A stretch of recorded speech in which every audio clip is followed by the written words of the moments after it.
Udah tuh ada pindah kiblat, posisinya kayak tadi, miringin lambung kanan, enggak bisa lambung kiri, enggak bisa kakinya di barat, palanya di timur, ganjel bantal, siwakin, yasinin, ar-ra'du. Ya kalau anaknya banyak semuanya bekerja. Ada yang siwakin, ada yang baca yasin, baca ar-ra'du, begitu tuh. Ada yang baca begitu, macam-macam. Terus kemudian ada juga yang mentalqinkan. Talqin ini ada dua jemaah. Ada talqin orang sesudah dikubur, tapi itu nanti saya bahasnya nggak sekarang gitu, sesudah dikubur saja. Kedua ada talqin orang yang lagi sekarat. Talqin itu apa sih?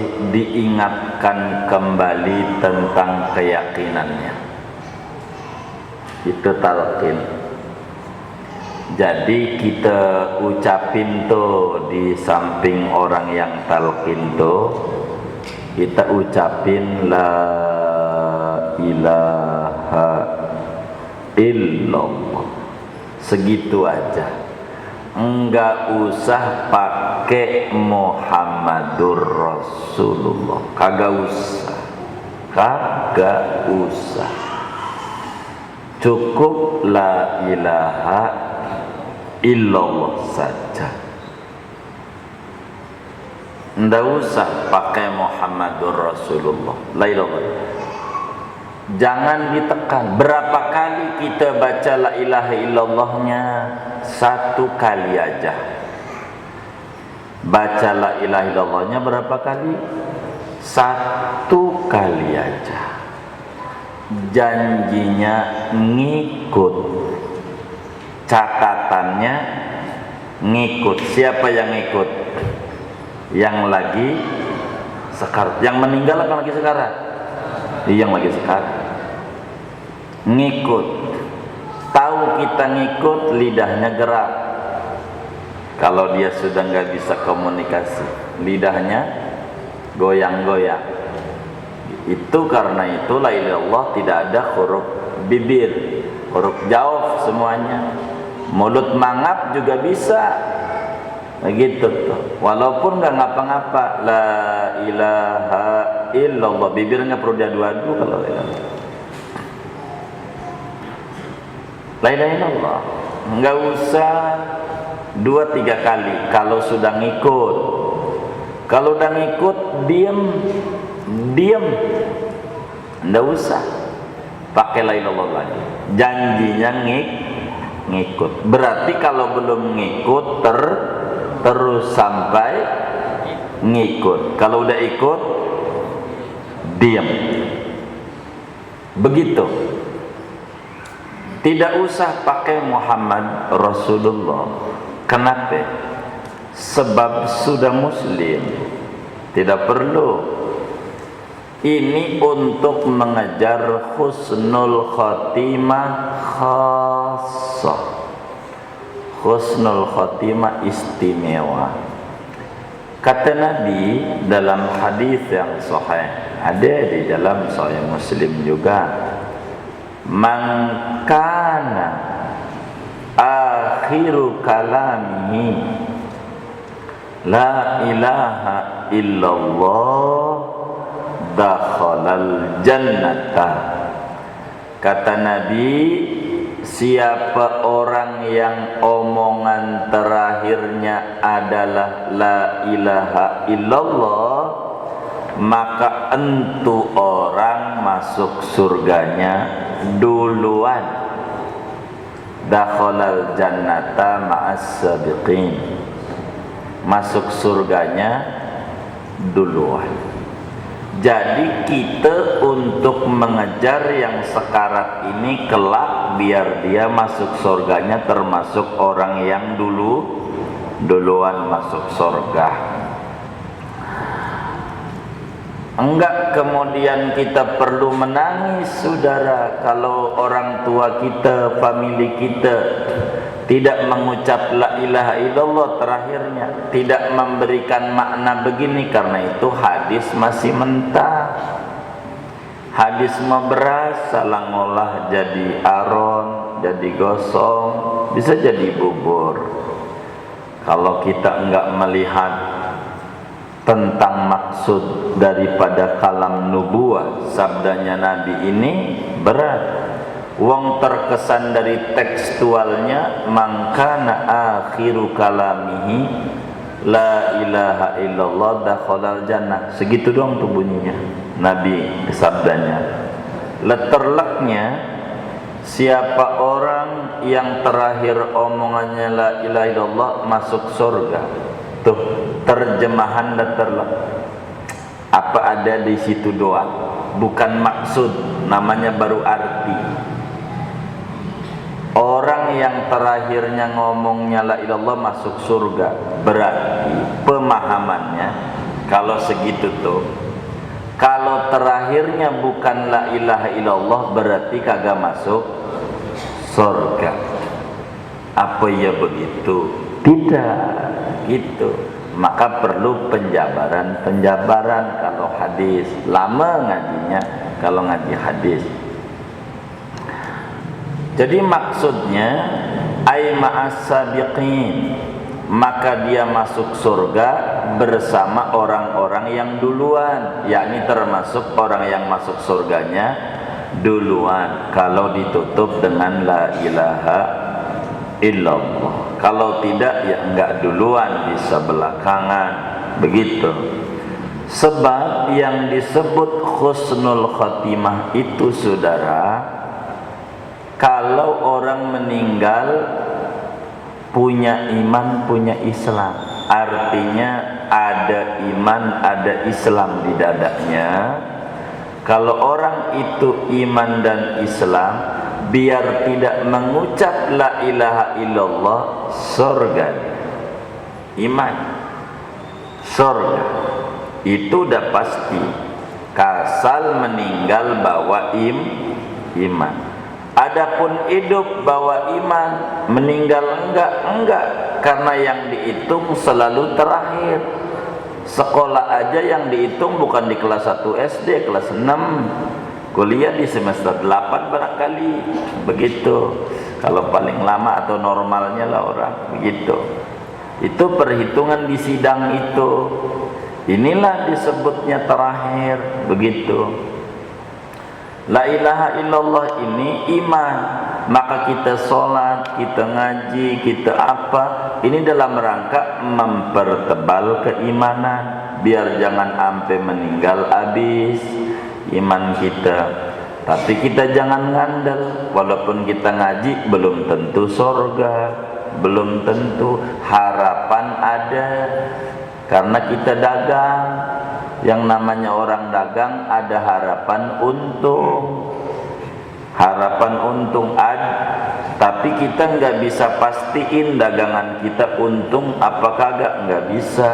Tapi karena prosedur untung kita jalanin, dagang, maka ada harapan kita untung. Artinya ibadah itu bahasa gampangnya dagang sama Allah. Dengan kita ibadah, ngaji, sholat, segala macam, ini dalam rangka kita dagang, ada harapan surga, begitu. Walaupun belum tentu, ada harapan. Uang prosedurnya kita jalani, prosedur surga yang ibadah itu, begitu.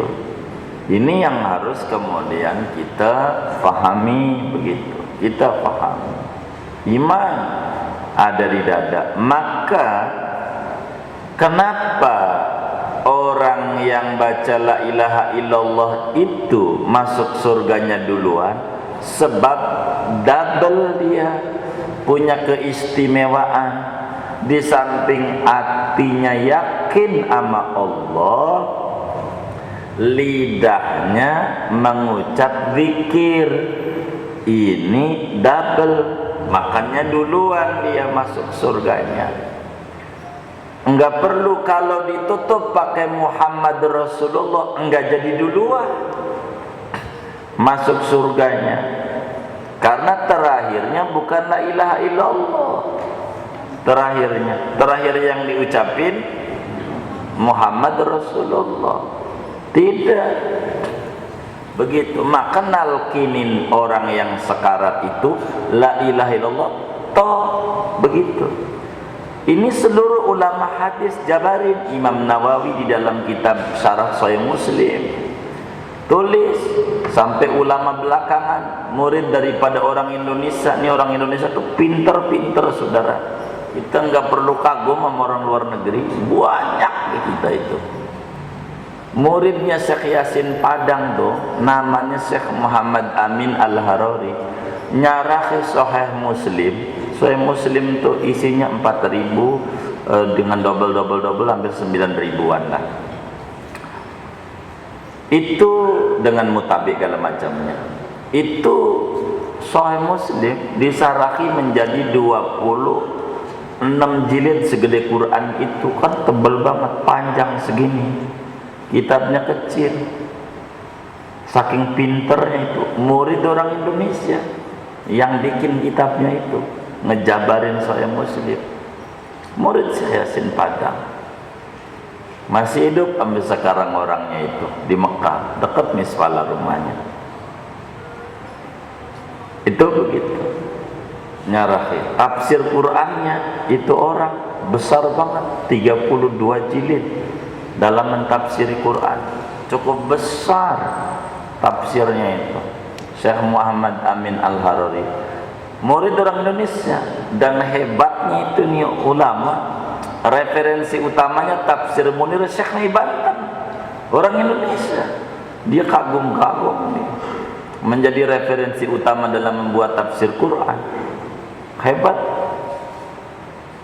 Jadi la ilaha illallah aja, kecuali kalau Kristen, seumpama emak kita beda agama, bapak kita beda agama. Kayak di Jawa kan seringkali begitu. Begitu di Jawa, emaknya lain agamanya atau famili kita, ini mah kudu pakai Muhammad Rasulullah untuk menjadi muslim. Karena nggak cukup la ilaha illallah saja untuk orang jadi muslim. Kalau ada orang percaya Tuhan itu satu dan Allah Tuhannya, tapi sama Nabi Muhammad tidak percaya, tidak bisa jadi muslim. Tidak. Seperti Gubernur Jakarta begitu. Dalam beberapa ungkapannya itu Ahok bilang, ini agama apa ini, Kristen ini, begitu kata dia. Tapi masih dianut sampai sekarang. Agama apa ini Kristen? Timbang kita hidup doang langsung surga dijamin, hanya ngandelin Yesus yang mati di tiang salib, kata Ahok. Padahal dalam Islam ada prinsip keadilan. Orang untuk surga enggak gampang, kudu ibadah dulu, kudu puasa Ramadan dulu, segala macam. Kalau enggak bener diancam neraka. Ada adil. Loh, ini agama apa ini? Yang menjadi pertanyaan, betapa bodohnya saya sarjana ya, ngikut aja ini. Wajar bila dikata ini agama adalah racun, kata dia begitu. Dalam beberapa ungkapan sudah mulai berpikir, dikit lagi jadi muslim, dikit lagi doain aja biar jadi muslim, begitu. Ini begitu udah. Tetapi belum, kalau timbang begitu doa belum, kudu pakai Muhammad Rasulullah baru muslim. Asyhadu an la ilaha illallah wa asyhadu anna Muhammadar Rasulullah. Saya ajarkan sama teman-teman yang di Jawa. Ada beberapa jamaah kita orang Jogja itu, dia bilang, "Bu, dek saya Kristen Ustaz, lagi sekarat, minta air. Baca ini aja, syahadat ya di telinganya, biar muslim. Sayang kalau sama bude saya bilang gitu. Baca di telinganya syahadat, paling tidak biar dia ngikut di hatinya. Walaupun di dunia nanti dia nggak bisa kelihatan gerak, lidahnya segala macam, setidaknya hatinya dia mengingat itu paling tidak walaupun di dunia orang hukumi Kristen, semoga nanti di akhirat dia jadi muslim wong ati, karena kita kan nggak lihat nih di detik terakhir begitu. Jadi ditambahin pakai Muhammad Rasulullah wa asyhadu anna Muhammadar Rasulullah kalau Kristen. Kalau muslim jangan ditekan-tekan, mananya jangan diulang-ulangi, ayo itu jangan. Nantinya dia bingung, cukup sekali asal ngikut, kalau belum ikut ulangi lagi. Jangan diajak komunikasi, jangan. Dan kita bilang, kata kita nyebut, mak nyebut, kata mak kita but. Begitu. Kagak ngerti. Salah kita begitu. Jadi kudu langsung aja la ilaha illallah. Udah, ntar juga ngikut. Ayo ngikut, jangan. Enggak usah begitu. Jangan diajak komunikasi, jangan. Ada orang yang kagak suruh nyebut ada yang muji ji kagak ngerti dia. Lagi ngadepin orang sekarat itu ndak boleh, dia nyawanya kan udah mulai pamit, antara kaki ruh dengan kaki pamit. Ini pamit udah, ya saya mau lepas dari kamu begitu. Assalamualaikum ya rijli, kalau berarti assalamualaikum kaki saya mau pulang ke tempat asal saya. Roh balik daripada Allah, balik ke Allah. Roh tuh begitu tuh, itu begitu. Jangan kita ucapin ayo ngomong, jangan. Itu mengganggu. Kadang kita begitu nggak sadar segitu. Orang tua kita lagi sekarat, saudara kita belum ngumpul, tinggal atu doang si bontot nih, masih jaga warung di Tanah Abang. Bontot pulang, bapak kita panggil, Ba Udin udah datang nih, Ba Udin, begitu. Enggak boleh begitu tuh, mengganggu dia dalam di detik-detik terakhir. Makanya sama tukang-tukang ceramah tuh suka menjadi bahan tambahan yang nggak ada di kitab. Dia bilang, Udin datang, Mbak, datang. Babanya melek lagi, loh kalau semua ngumpul, warung siapa yang jaga?